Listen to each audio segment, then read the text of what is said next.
Everyone. My name is Director of the NDC Partnership. Welcome to the NDC Partnership Pavilion.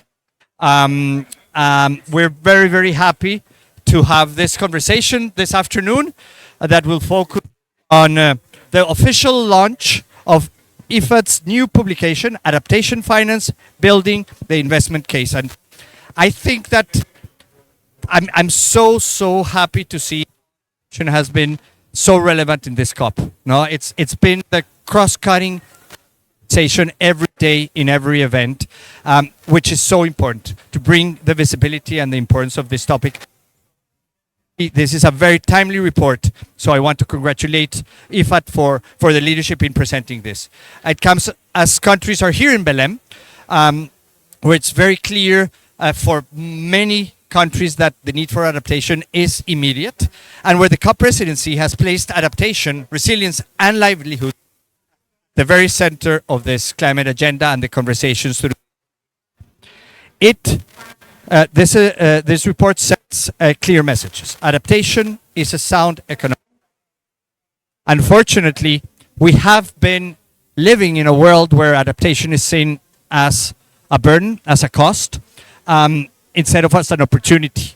But it's very clear that without adaptation, the livelihoods and the options for countries to develop or to progress economically will be completely lost. So it's very clear this report demonstrates that we need to go beyond policy discussions and look at investments, at project level structuring, at program structuring. It demonstrates the returns of well-designed investments, and it provides a menu of financial instruments. So it's a very useful publication, which is a great practical guide, but at the same time, it's also a call to action to treat adaptation finance as a driver of economic resilience, of prosperity, and stability for the most vulnerable, but I would say for every country, because every country faces challenges with adaptation year in, year out.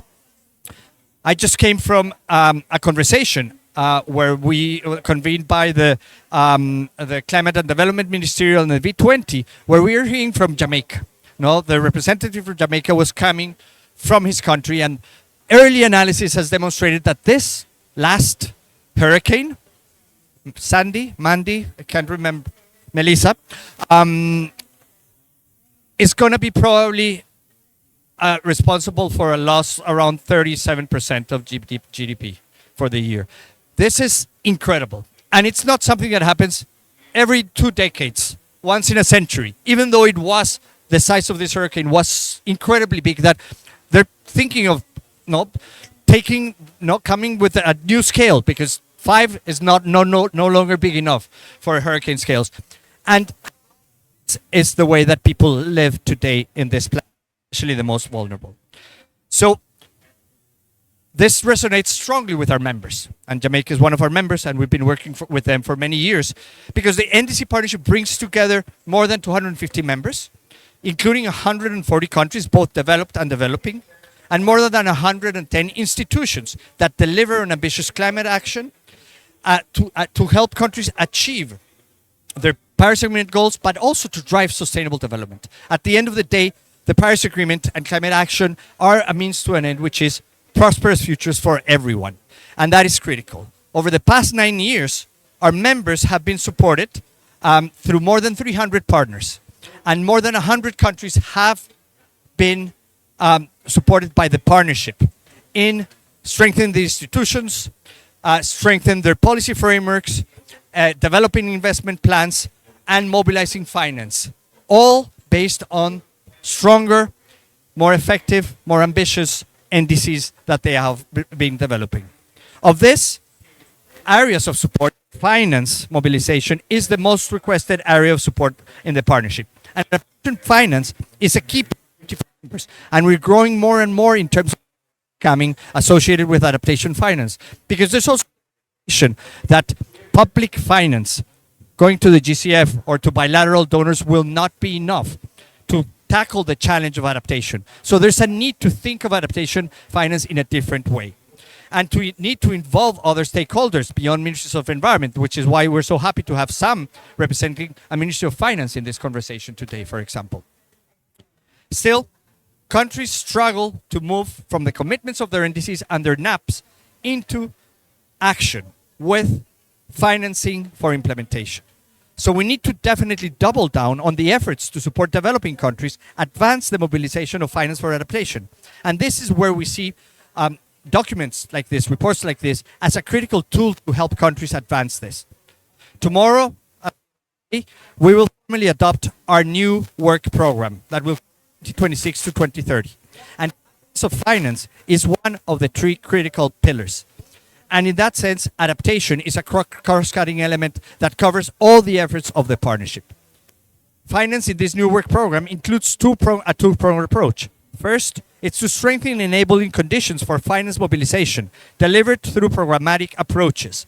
So it's the foundational support that countries need to be able to mobilize finance, to be able to face investors, the private sector and other actors to do it. Capacity building, the development of the right enabling environments, the development and identification of the right projects and their pipelines. All of that basic support. But that needs to be complemented so that we can offer end-to-end support to countries with linkages between country governments and a wide range of investors that can pick up those projects.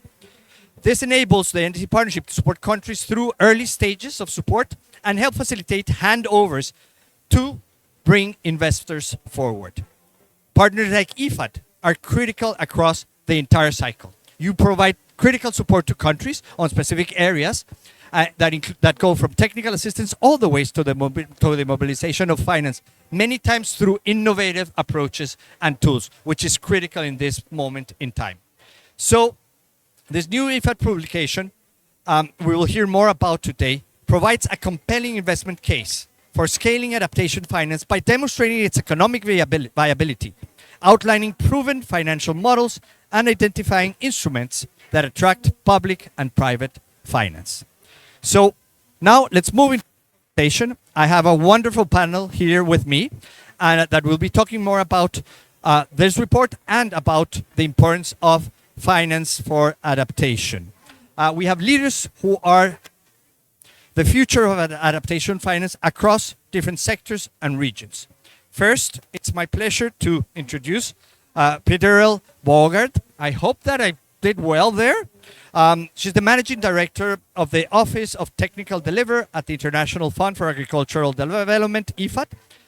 I'm a pleasure to invite also Sam Mugume, Assistant Commissioner at the Macroeconomic Policy Department from the Ministry of Finance, Planning and Economic Development from Uganda, and also co-chair of the Coalition of Finance Ministers for Climate Action.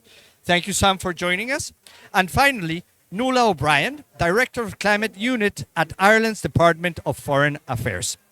I will invite you all to speak and share your perspectives on how we can translate this investment case into tangible financing and real impact on the ground. And I will join you here now in a seat so that we can be a little bit more comfortable together. So, Peter, let me start with you. Adaptation is often perceived as a high risk and sunk cost investment. Yet, this new publication, Adaptation Finance, Building the Investment Case, presents compelling evidence to challenge this view.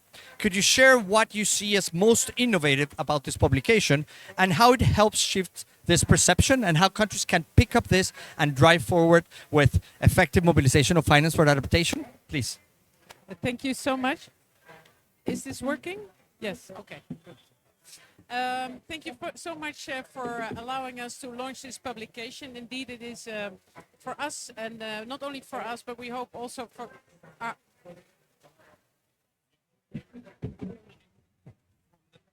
And yeah, so... Is it working now? I think... Yes. Yes. When you held it too high, each pavilion Like has this? its own rules, yes. Okay. All right. I was thanking you and the NDC partnership for allowing us for this important publication, or at least we think. I mean, IFAD has been in the business of financing rural areas or financing governments to transform rural areas for almost 50 years. And for what we see is that governments, of course, when they borrow, they need to have a business case, especially when you talk to the Ministry of Finance. Ministry of Agriculture is usually easier. For them, it's very acceptable, of course, to borrow for the agricultural sector. And in the countries where we operate, we have large rural areas and large agricultural sector where this is important to transform. But the issue is that adaptation, as you say, and you've actually already shared a lot of the of the report. So, but let me repeat. One of the things is, of course, the language. To understand the language about adaptation, what are we talking about? And when we talk about agriculture, we're talking about good agricultural practices in a way already. Taking care of the soil, taking care, having access to water, but not giving too much, not enough irrigation, those kind of things. Investing in good agricultural practices is also adaptation in a way.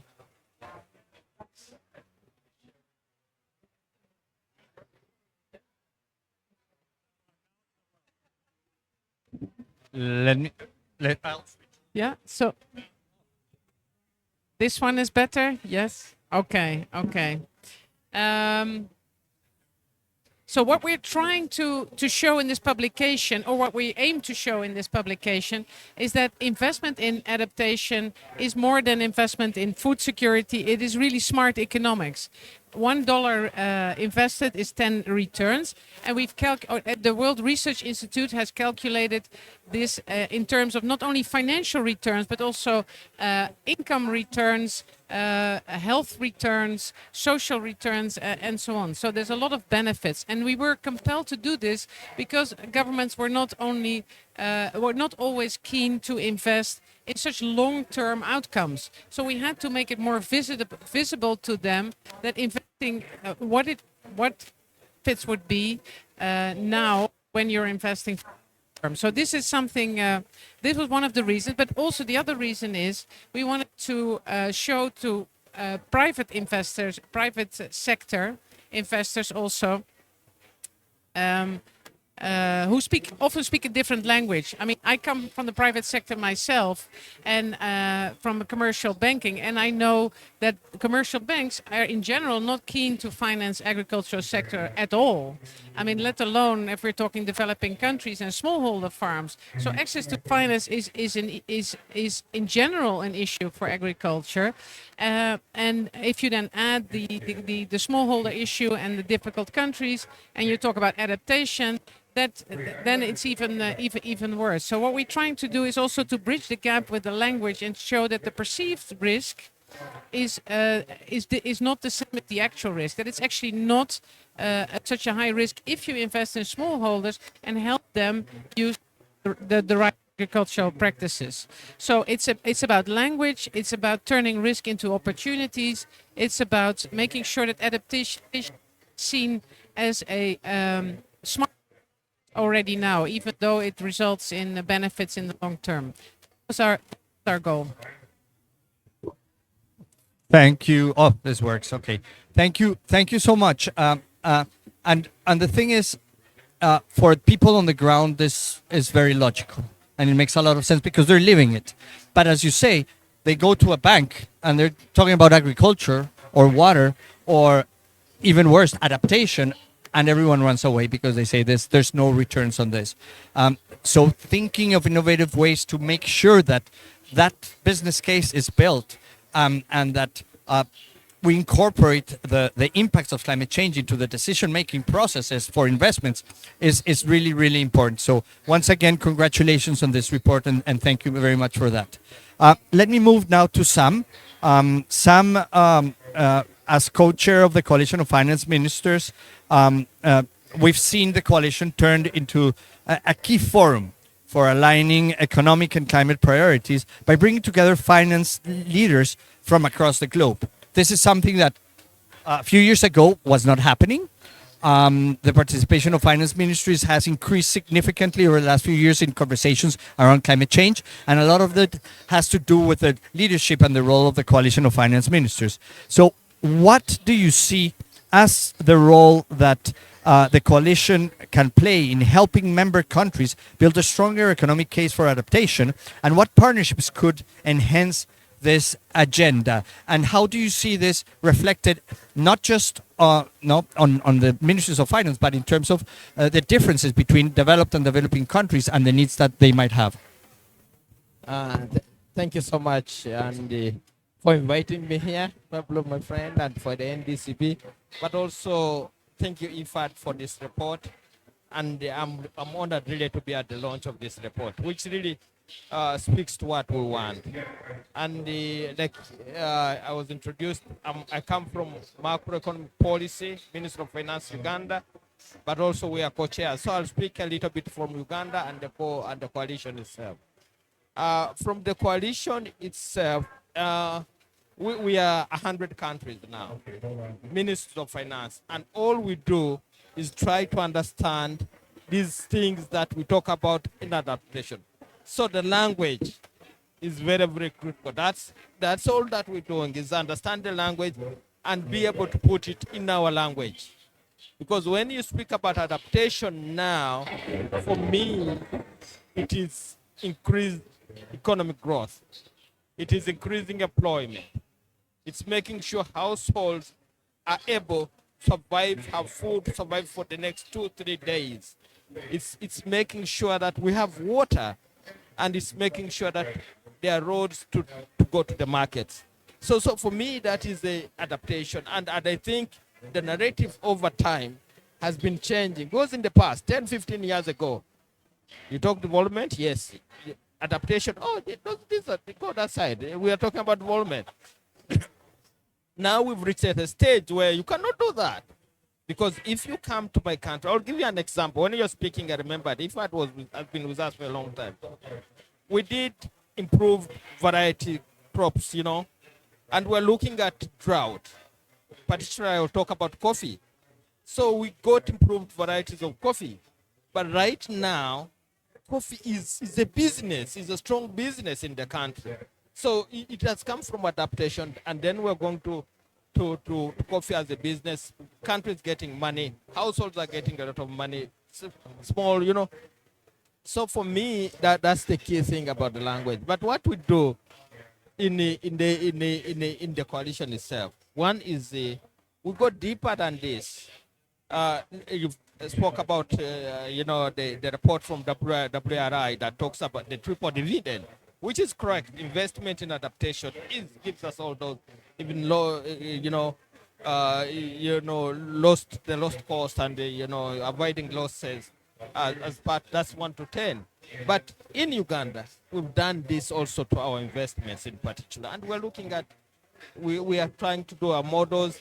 We've extended the social accounting matrix. This to change the language and the narrative, which is key. We are doing the budget, tagging to make sure we invest into adaptation, and also the disaster risk assessments that we're doing. So there are a lot of things Ministry of Finance we are doing as Ministry of Finance, as countries, examples, but all these go up to the global level where we're talking about what do we have. I'll talk a little more about our principle HP number 4, which is into macroeconomic modeling and making sure the risks are known and the opportunities in investing in adaptation, mitigation, and just the transition are clear. Adaptation in this case, we've got tools to do that, and we're sharing up these tools with everybody, open source. We had a compendium of resources which can be accessed on our website, and that's part of getting people to know what is happening. But there's another thing that Uganda we've started, and this is I don't know if Pablo, if you've heard me speak about it. We are looking at the debt sustainability analysis frameworks, and we're putting in resilience and investment in adaptation, because we see that when we do, because really the reports mean a lot to us, crowding in the private sector investments, bringing in foreign investment, and again helping us raise money domestically. So these reports are critical. But when you see how we work on them right now, which is correct, because they tell the risks in terms of investment, I hope I'm on. we talk more about the negative side, the risks as coming out of climate action, these shocks. But we don't bring in the positives, long-term positive in investing in adaptation, like I've explained for the coffee sector. So we trying to look at, if you invest in forestry, if you invest in resistant roads, long-term, 30 years, 20 years, can this change your profile? There's a challenge, and this is what we are looking at, the numbers and the valuation correctly to be put in the tools. But we shall reach there. The brain's all over now. This is something we are thinking about. I want to stop here, Pablo. A lot of things we are doing. Thank you. Thank you so much, Sam, and thank you for bringing some flavor to the coalition with your own examples in terms of what's happening in Uganda. And when you talk about critical things like the language, the translation, this is a huge challenge that the climate community has had for many years, which is we don't speak money, we don't speak finance, we don't speak ministries of finance, we don't speak investors, and well, they don't speak climate either. So we need to make sure that we find the way to communicate and to fill that gap, because a lot of the gap in finance is related with that information, with communication, with speaking the same language. So finding vehicles to translate, like this report, is critical. The other thing that you said is thinking of this in real terms. And you bring up coffee, and well, Colombia, Uganda, I think we can discuss that later, but this is the prosperity. This is the livelihood of the communities.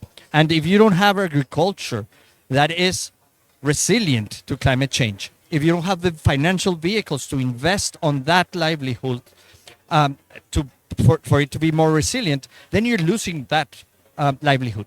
You're losing the jobs, you're losing the prosperity, and then you start to see those. You start losing those development gains that the country has achieved over the long run. So it doesn't make any sense for a Ministry of Finance not to take this very, very seriously. So it's really great to hear that. Let me move now to you, Nuala. No conversation on adaptation finance, in adaptation or in any other thing, in general terms, is complete without addressing inclusivity, as women are too often bypassed, leaving women-led cooperatives and smallholders without the resources they need. The sad reality is that this adds an extra layer of complexity. We already said agriculture is difficult, adaptation is even more difficult. Now, if it's a woman, it's even more difficult. This is very unfortunate, but it seems to be still a reality. No, this exclusion not only undermines equity, but also economic potential, as evidence shows that every dollar invested in gender-sensitive adaptation can yield up to $4 to $5 in broader economic benefits. And women are more likely to reinvest their earnings in families and communities, amplifying this impact. So how can we reframe women's empowerment in adaptation as a smart economic investment rather than a social add-on or a burden even? Thank you very much. Can you hear me?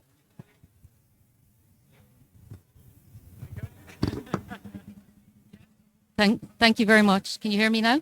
Good. No, thank you very much. It's a real privilege to be on this panel today and to join you, and in particular to focus on the issue of the inclusion of women and girls in the development process and on the climate agenda. It's a really easy topic for me to talk to because representing the government of Ireland, I think we have a really good story to tell. And if you don't mind, I'm just going to dwell a little bit on Ireland's experience. So 50 years ago, 1970s, Ireland was very much a rural-based economy, very inward looking, the poorest country in Western Europe at the time, high rates of migration out of the country or immigration out of the country, very slow economic growth, high levels of unemployment. And I think at that time, the rate of employment of women was around 25%. Women, when they got married, had to give up their jobs. So there was a lot of barriers to the participation of women in society and in the economy. There was legal barriers, social barriers, cultural barriers, and policy barriers, and discrimination across pay and employment. In 1970, a number of things happened around the 1970s. First, free education for all, which was quite transformative. Second, we joined the European Union in 1973, which was also very transformative. It enabled us to start looking outward and beyond our traditional partnership with our neighbour, our big neighbour. And thirdly, we started a commission on the status of women. And Mary Robinson, who I think you will all know, was very much to the forefront of that. And then when we joined the European Union, that also opened up some opportunities for the policies and processes that she was campaigning and working on. And then over the next decade, the government, and indeed ever since, even up to very recently, our government, mostly driven by our population and the demands from our population, are progressing on the gender equality agenda. And this has been a key trigger for our economic and social transformation, changing reproductive rights, legal property rights, access to women in the workplace, equal pay, even though we have some way to go, that we have come a long way. So over those last 50 years, Ireland has transformed our economy and is a world's leading economy now. We have transformed what we call a small island developing nation in the 1950s that was very inward looking to a small island developed nation that is now very much developed and local and globally connected. And most of this is because we invested in the 50% of the population that up to that point that had been basically ignored and undervalued, and their potential wasn't allowed. Even in the last 10 years, we can see that there's further progress has been made on that agenda. The tech industry is driving our economy, and Ireland is ranked as number 2 in Europe per deal count on a per capita basis for investment in women-led startups. In 2024, 200 million was invested by venture capital firms in women-led startups. And over the last decade, we have seen a percentage of the female-led businesses in our high economy potential startup program increase from 8% to 37%. The programme is a key vehicle for our government in driving the growth of small and medium-sized enterprises, which are the backbone of our current economy.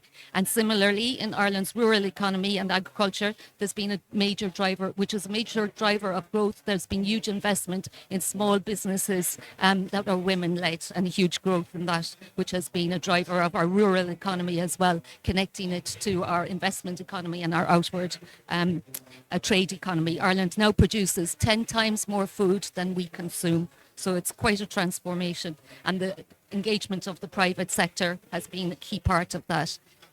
So it shouldn't be surprising that this is a really good example of when you invest in women and remove the obstacles to their engagement in all spheres of life, that you can transform your country, your economy, and your society. And so this is the reason that advocating for gender equality is it's not just a political imperative or a moral imperative, but it makes good business sense, and it's the only way to go. And so when we're looking at Ireland's work and partnership internationally, we really push and profile the work of gender empowerment and investing in women. We will achieve, of course, our goals much faster, more effectively, if we treat women equally and unlock their full potential. As president of IFAD and our former president, Mary Robinson, highlighted earlier this week, women produce over 80% of the world's food, and yet they consistently have less access to land rights, credit, technology, extension services and markets. And this really has to change if we want to see progress. FAO has reported that closing the productivity and the wage gaps between women and men working in agri-food systems could add nearly, as you said, 1 trillion to the global GDP and make 45 million people more food secure.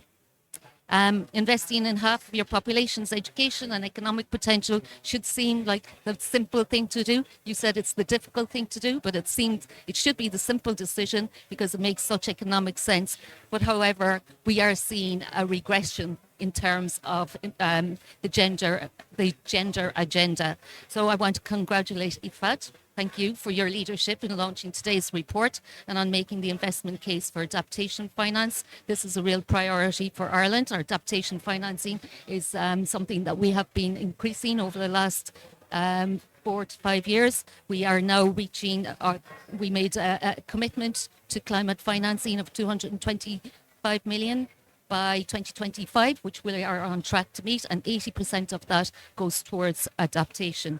And adaptation related activities, particularly in LDCs and in SIDS. Our funding is always 100% grant funded and explicitly targets those most in need, including women and women, girls and children. Ireland is also a founding member of the Champions Group on Adaptation Finance, which advocates for increasing and improving the scale, quality and quantity of adaptation finance and the accessibility to it. I think the report is very sobering when you read the details of it. Those committed to tackling climate change and increasing adaptation, it does present us with significant challenges. Access to finance for adaptation is extremely limited, as we are seeing. There's not enough people coming forward with the money and the commitments that they have made. But as I said, I am proud that as Ireland, we are an outlier in this. We will continue to fund both climate finance and increase our ODA. I think we're one of the few countries that this year, or going into 2026, our ODA financing has increased. So, yeah, I think they're the main points that I wanted to make today. So continue to work together. Estamos juntos, as they say in Brazil. Thank you very much. And that's quite an impressive case for inclusivity. And I think that's I thank you, because I did not know many of those details. So it's very good. And I want to come back really quickly to you, because how do you see this story being told and not being replicated around the world? Because at the end of the day, these challenges that countries are facing are based on not knowing stories like this or not understanding the benefits of this. So it would be great to hear from you, and I'm coming back to each one of you for a short answer. But I do think that we need to go beyond the stories and beyond the narrative, and getting into the practical actions that we need to take on the ground to move things forward. And without inclusivity, definitely we will not be able to meet the challenge of climate change. So if you have any suggestions, if you can tell us what you see as the single most critical enabler to unlock the power of women in climate action and climate finance mobilization, what would you say that is? It's very hard, but I think it's education for girls. I think that's the most transformative for Ireland. It was giving us education, and then the people power that comes from that. As we know, they say, educate a woman, you educate not just the woman, you educate family, you educate community, you educate country. That's the unlocking. I think that makes perfect sense, and it's such a concern as we see now that resources for education are going down, and international support for education is going down with ODA, because that's just going to drag a huge amount of consequences for everyone, including the most vulnerable. So let me come to you, and if you want to come in on this particular point, yes. But I also wanted to see from the report, again, can you tell us what do you see as that single most critical enabler for effective finance mobilization for adaptation? Something that we can all take with us, but please do complement any comments and any of what Nuala said. Well, first of all, I fully agree with involving women. Education is a big thing, but also skills, helping women to develop skills so they can have relatively simple jobs and get their own income, get some independence and some say in the household. This is also extremely important, having ownership and having something to say. That we see that in all our impact assessment, that really helps on all fronts. What I would like to say is on your question on if there's a single thing. No, the point is actually we say it slightly differently. We think we should integrate a lot of things, rather than we've been cutting up so many things in gender, youth, adaptation, mitigation, sequestration. Well, I can go on for forever. And when I joined IFAD a year ago, that is something I really noticed in the language also that we use, that the people are very focused on single items, but you should integrate it because it's all connected. It is not isolated. It's not just women. It's not just adaptation. It's not just sequestration, and so on.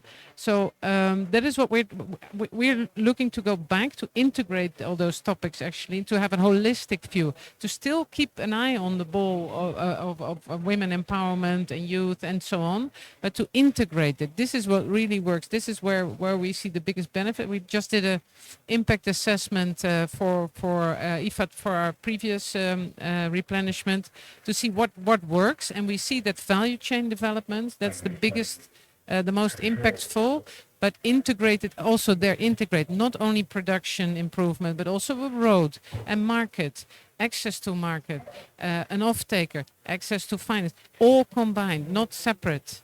It's not just looking at adaptation or only access to finance. You need to integrate these solutions. This is what we're trying to do at the moment. So if I would choose one single thing, it's that. Thank you. And one single thing is integrate everything. So I think that's really great, because we're having so many conversations associated with that. We have multiple agreements in the multilateral system. We have multiple efforts on nature and desertification, on climate, on the development. It's the same piece of land where everything needs to happen. You cannot have multiple solutions for that. You need to bring it all together. So that's really good. And Sam, I'll come to you now, because I also want to hear from you. What do you take home as Ministry of Finance from this conversation, and a lot of what's happening here in terms of adaptation? Because I know that you know what needs to happen and the challenges that the Ugandans face, but what are the solutions, or what are the real solutions that you're seeing now that to move things forward? Thank you. I'll come to the solutions, really, what I picked here.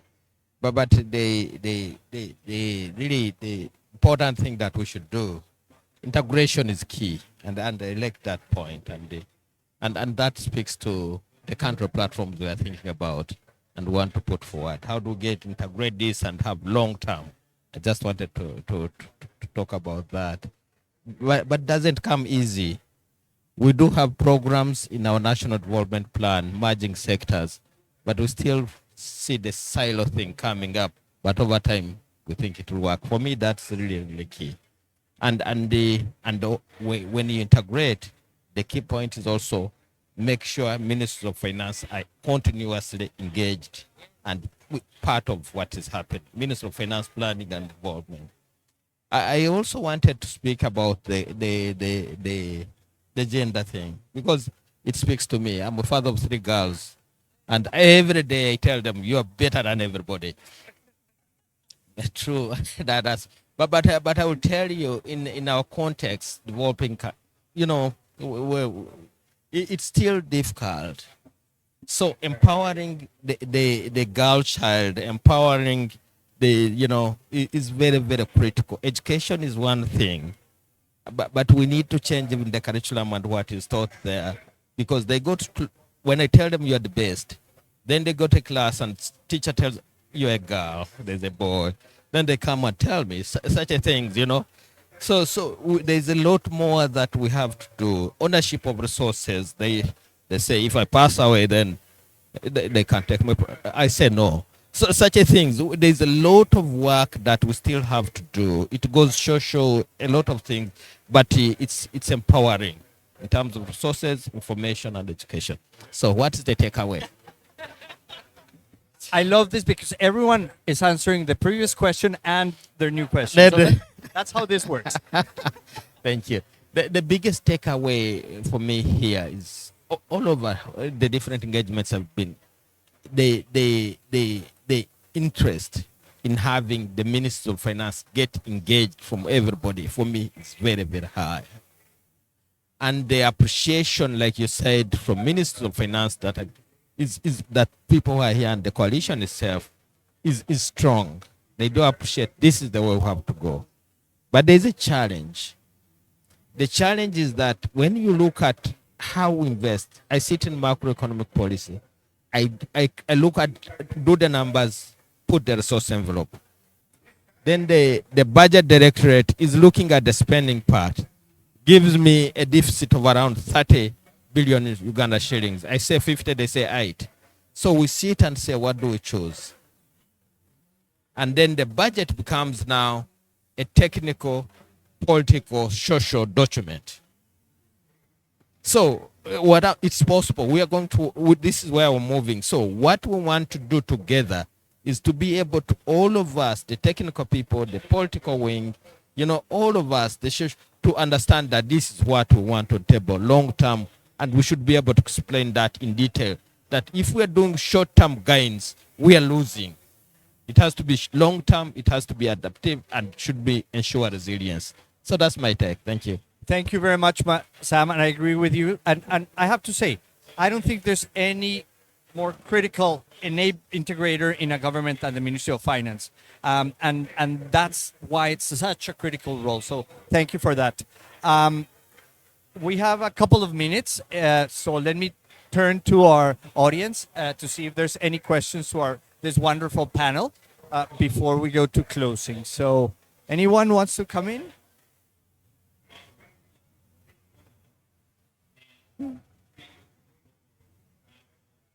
If not, then allow me to thank our three panelists. I think this has been an amazing conversation. I think it's a perfect diversity in terms of what you know, what you speak of, that brings a lot of power and a lot of content to this conversation. So I really enjoyed being here and listening to all of you, and I want everyone to thank you as I am thankful for this.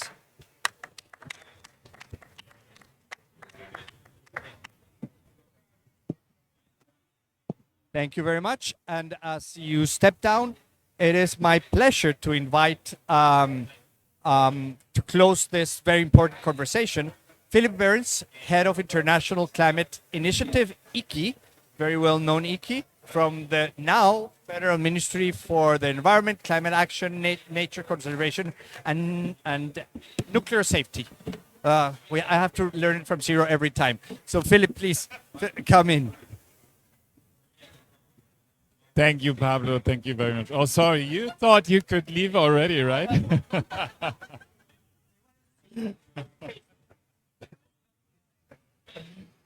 Pablo, I like it so much how you need to try to, spell our ministry's name. The good thing is I don't have to do that then.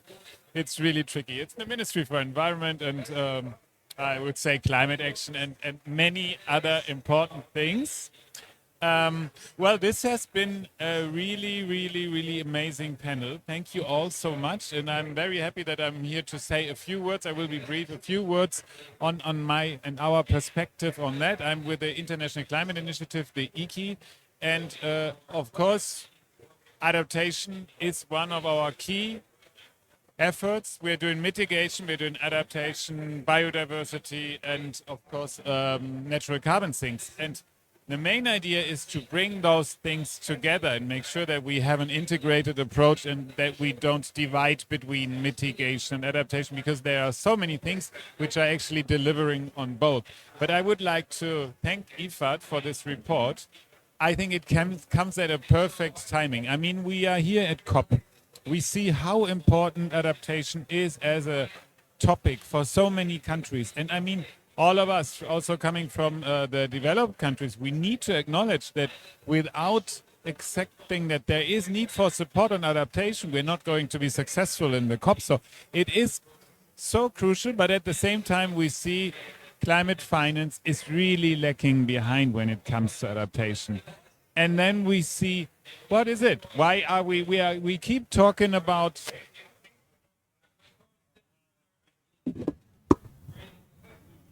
let's see how many mics I need. We keep talking about public money is scarce and we need to mobilize private money. But there is this story that mobilizing private money only works on mitigation. And this report brings this narrative to an end. And I think it really needs to do that. We need to acknowledge and consider adaptation as like part of our business decisions all the way. I mean, there are so many economies and companies who are doing adaptation already without naming it like that. So we should be well aware that you mentioned agriculture, but it's also infrastructure and so on. This is all adaptation that is already happening, financed by private companies.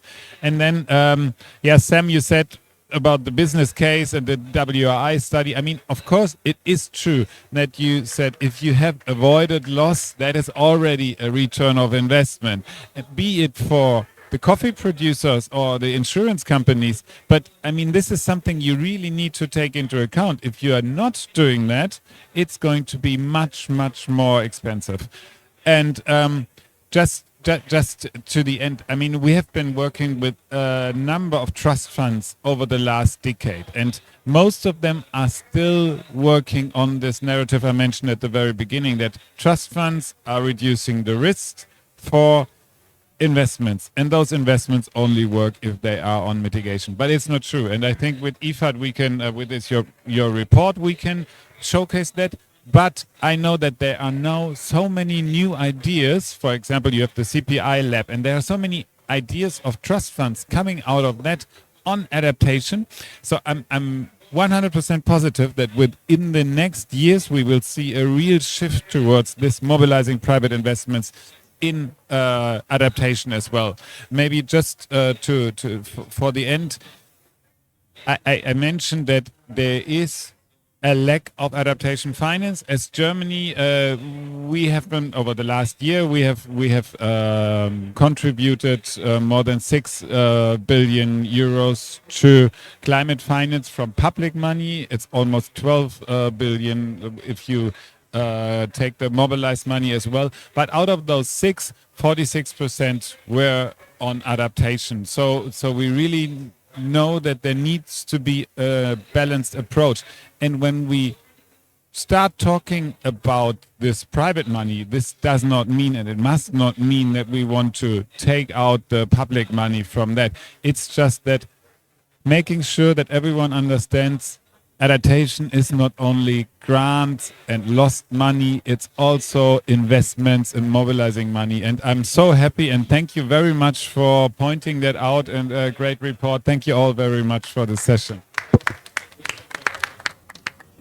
So let's please thank everyone again, and thank you very much for this session.